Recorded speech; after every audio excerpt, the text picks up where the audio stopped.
नमस्कार दोस्तों, आप सभी का कृष्ण मोटिवेशनल वीडियो में स्वागत है। और आज हम जानेंगे कि तुलसी में जल चढ़ाने से क्या होता है और विष्णु भगवान क्यों प्रसन्न होते हैं। आइए जानते हैं। इस कहानी के माध्यम से एक बार देवी रुक्मिणी भगवान श्री कृष्ण के पास जाती है और उनसे बोलती है, हे स्वामी, आज मैं आपसे एक प्रश्न का उत्तर प्राप्त करने हेतु आई हूँ। तब भगवान श्री कृष्ण बोलते हैं, हे देवी रुक्मिणी, कहिए आप मुझसे कौन से प्रश्न का उत्तर जानना चाहती हैं। तब देवी रुक्मिणी बोलती है, हे स्वामी, बहुत से लोग तुलसी के पौधे के आगे दीपक जलाते हैं। मैं जानना चाहती हूँ, तुलसी के आगे दीपक जलाने से क्या होता है। तुलसी को सुबह शाम जल देने से मनुष्य को कौन से फल की प्राप्ति होती है।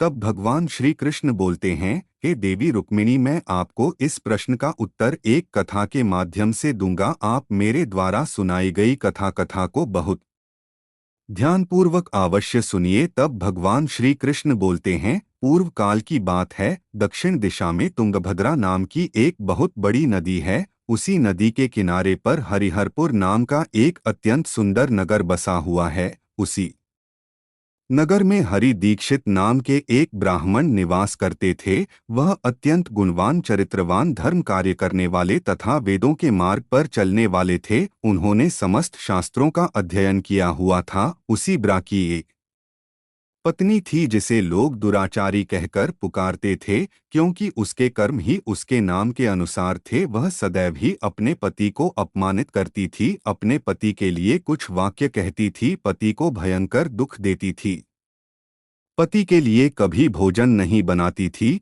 उसने उसके पति के साथ कभी शयन नहीं किया, कभी उसके साथ प्रेम से व्यवहार नहीं किया। पति के मित्र परिवार के लोग घर पर आते तो वह स्त्री उनको अपमानित करके भगा दिया करती थी और स्वयं काम भाव से उन्मत्त होकर निरंतर अन्य स्त्रियों के साथ घूमा करती थी। उसका मन पति को छोड़कर पराये पुरुषों में लगा रहता था। उसने कभी अपने पति से प्रेम से बात नहीं की, किंतु पराये सुंदर सुंदर पुरुषों के संग बैठकर बातें करती थी। पराये पुरुषों को मोहित करने के लिए सज धज कर गांव में घूमने जाया करती थी। कभी वह वन में किसी वृक्ष के नीचे खड़ी रहकर सुंदर पुरुषों की राह देखने लगती और किसी दुष्ट पुरुष को मोहित करके उसके संग भोग विलास किया करती थी। फिर एक दिन वह दुराचारी स्त्री वन में जाकर एक वृक्ष के नीचे खड़ी हो गई। उसका चित्त काम से भरा हुआ था। वह किसी सुंदर पुरुष की राह देख रही थी, किंतु बहुत समय निकलने के बाद भी उस स्थान पर कोई पुरुष नहीं आया। इसलिए वह अत्यंत दुखी हो गई और प्रियतम की खोज में इधर-उधर देखने लगी। उस दिन उसका सारा परिश्रम व्यर्थ हो गया। वहां पर खड़ी होकर वह नाना प्रकार की बातें कहकर विलाप करने लगी, हाय, आज तो इस मार्ग से कोई भी सुंदर पुरुष नहीं आया। अब मैं कैसे अपनी काम शांति करूं? आज की रात कैसे बीतेगी? वह जोर जोर से विलाप करने लगी। उसी जंगल में एक भयानक बाघ निवास करता था। उस पापिनी स्त्री की आवाज सुनकर वह जाग गया और उछलकर उस स्त्री का भक्षण करने के लिए उसके पास आ गया। उस भयंकर बाघ को देखकर उस स्त्री के पसीने छूटने लगे। वह भय से थर थर कांपने लगी। वह स्त्री कुछ करती इतने में ही उस बाघ ने अपने पंजे से उसे घायल कर दिया और वह स्त्री जमीन पर गिर पड़ी। जमीन पर गिरते ही वह स्त्री चिल्लाते हुए बोली, अरे बाघ, तू किस लिए यहाँ पर आया है? मुझे क्यों मार रहा है? मैं यहाँ पर अपने प्रियतम को खोज रही थी। तू मुझे छोड़ दे। मेरा भक्षण करके तुझे क्या मिलेगा? उस स्त्री की यह बात सुनकर वह भयानक बाघ क्षण भर के लिए रुक गया और हंसता हुआ बोलने लगा, हे दुष्ट, आज विधाता ने तुझे मेरा भोजन नियुक्त किया है। तुझ जैसी पापी स्त्रियों का भक्षण करना ही मेरा काम है, तभी मुझे इस शरीर से मुक्ति मिलेगी। वह स्त्री कहने लगी, हे बाघ, तुम कौन हो? मुझे सच सच बताओ, तुम्हें किस कारण से बाघ होना पड़ा और तुम मुझ जैसी स्त्रियों का भक्षण क्यों करते हो? पहले मुझे सारी बात बताओ और फिर मेरा भक्षण करो। फिर वह बाघ कहने लगता है, हे पापी स्त्री, मैं तुझे मेरे पूर्व जन्म का वृतांत सुनाता हूँ, किस कारण से मुझे बाघ होना पड़ा। पूर्व काल में दक्षिण देश में मल्लाह नाम की एक नदी है। उस नदी के तट पर एक मुनि सार्थक नाम की नगरी बसी हुई है, उसी नगरी में मैं निवास करता था। मैं एक ब्राह्मण का पुत्र था और नदी किनारे बैठकर यज्ञ आदि कार्य किया करता था। मैंने उस जन्म में अनेक पापियों के लिए यज्ञ किए, उन पापियों के घर का भोजन किया। मैंने धन के लोभ से अनेक पापियों के लिए कार्य किए। जिन वस्तुओं का दान ब्राह्मण को नहीं लेना चाहिए, उन वस्तुओं का दान भी मैंने ग्रहण किया। आनंद लेने के बहाने से दूसरों से धन लेता था, लेकिन कभी वापस नहीं करता था। इस प्रकार से पाप करते हुए मुझे बहुत साल बीत गए और मैं बूढ़ा हो गया। मेरे बाल सफ़ेद हो गए, आंखें सूज गई, मुंह के सारे दांत गिर गए, लेकिन फिर भी मेरी दान लेने की आदत नहीं छूटी और मैं पाप करता गया। फिर एक दिन मैं धन के लोभ से नदी किनारे गया और अन्य धूर्त ब्राह्मणों के साथ मिलकर हमने लोगों को ठगा। झूठे मंत्र वचन बोलकर हमने बिना विधि किए ही देवी देवताओं का पूजन किया और बहुत सारा धन दान में ले लिया। फिर उसी स्थान पर एक बीमार कुत्ते ने मेरे पैर में काट लिया और मैं मूर्छित होकर गिर पड़ा। उसी क्षण मेरे प्राण चले गए। फिर यम के दो दूत उस स्थान पर प्रकट हुए और मुझे पकड़कर यमपुरी ले गए। वहां पर यमराज ने चित्रगुप्त से मेरे कर्मों का लेखा जोखा निकालने के लिए कहा। फिर चित्रगुप्त कहने लगे, हे धर्मराज, इस ब्राह्मण ने घोर पाप किए हैं। इसने दूसरों से झूठ कहकर धन लूटा है, विधि से पूजा ना करके झूठे मंत्र बोलकर भगवान का अपमान किया है, इसलिए यह पापी ब्राह्मण केवल नरक जाने के ही योग्य है। फिर यमराज ने अपने दूतों को आदेश देकर मुझे नरक की अग्नि में डाल दिया। अनेक वर्षों तक नरक की सजा भोगने के बाद मुझे बाघ का शरीर प्राप्त हुआ और मैं इस दुर्गम वन में निवास करने लगा। मैं अपने पूर्व जन्म के पापों को याद करके कभी महासाधु पुरुष सती स्त्रियों का भक्षण नहीं करता हूँ। मैं केवल पापी दुराचारी स्त्रियों का ही भक्षण करता हूँ ताकि मुझे पाप से मुक्ति मिल जाए। इस प्रकार से उस बाघ ने अपने पूर्व जन्म का वृतांत सुना दिया और उस स्त्री से कहने लगा, हे पापी स्त्री, तेरे आचरण से तू दुष्ट दिखाई पड़ती है।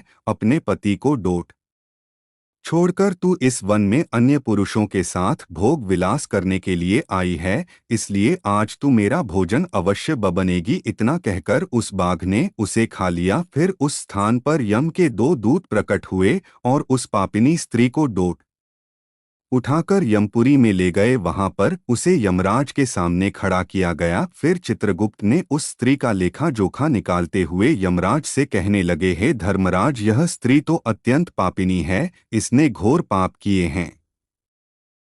इसने व्यभिचार किया है। इसने अपने पति की कभी सेवा नहीं की। अपने पति को छोड़कर राय पुरुषों के संग भोग विलास किया करती थी। उसके पापों को सुनकर यमराज ने उस स्त्री को अग्नि से भरे हुए कुंडों में डालने का आदेश दिया। अनेक वर्षों तक उसे उस कुंड में पकाया गया। फिर उसे निकालकर ररव नामक नरक में डाल दिया गया। इस प्रकार से उसे अनेक वर्षों तक अलग अलग नरक में डाला गया और नरक में कष्ट भोगने के बाद वह महापाप स्त्री पुनः पृथ्वी लोक पर आकर चांडाल के रूप में उत्पन्न हुई। चांडाल के घर में जन्म लेकर वह फिर से अनेक पाप करने लगी, व्यभिचार करने लगी, अनेक पापी पुरुषों के संग विहार करने लगी। फिर कुछ समय बाद पूर्व जन्म के पापों के कारण उसे कोढ़ का रोग हो गया और वह भयानक पीड़ा सहन करने लगी। उसका अंग अंग जलने लगा, उसके नेत्रों में पीड़ा होने लगी। इस दुख को सहन करती हुई वह दिन बिताने लगी। फिर एक दिन वह तीर्थ में स्नान करने के उद्देश्य से अंतपुर में चली गई।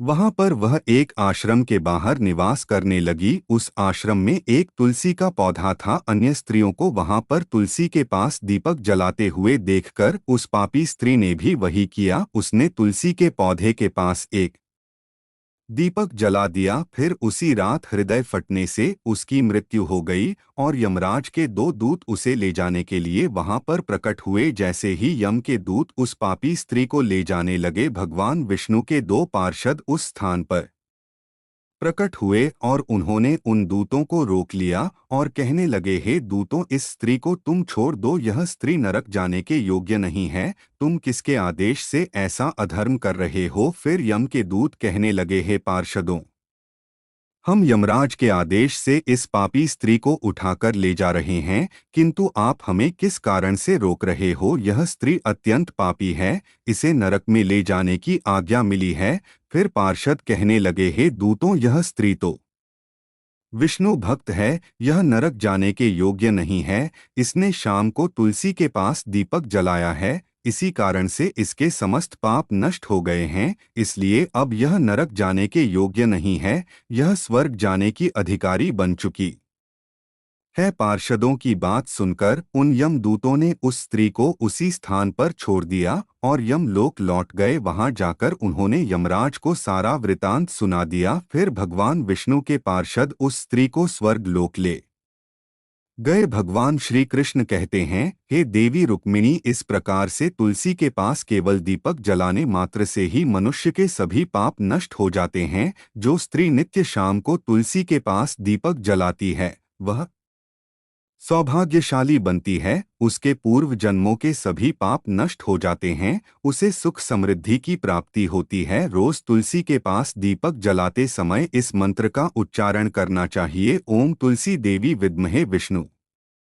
प्रिया धीमहि तन्नो वृंदा प्रचोदयात्। श्री कृष्ण कहते हैं, हजारों अमृत के घड़ों से नहलाने पर भी श्री हरि को उतनी तृप्ति नहीं होती जितनी वे मनुष्यों के द्वारा तुलसी का एक पत्ता चढ़ाने से प्राप्त करते हैं। 10,000 गोदान से मानव जो फल प्राप्त करता है, वही फल तुलसी पत्र के दान से पा लेता है। जो मृत्यु के समय अपने मुख में तुलसी पत्र का जल पा जाता है, वह संपूर्ण पापों से मुक्त होकर श्री कृष्ण धाम जाता है। दोस्तों, इस प्रकार से भगवान श्री कृष्ण ने तुलसी के पौधे के पास दीपक जलाने का महत्व बताया।